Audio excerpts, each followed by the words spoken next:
Lokasi pipa PDAM yang viral di Medan kini mulai dipagari besi permanen.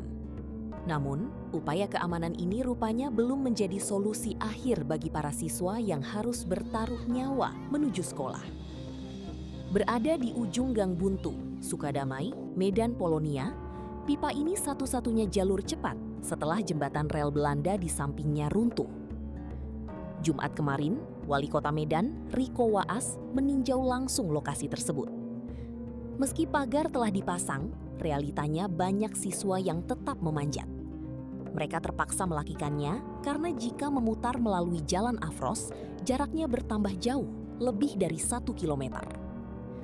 Pemerintah menyatakan tengah menyiapkan strategi pembangunan penyeberangan bersama PT Kereta Api Indonesia.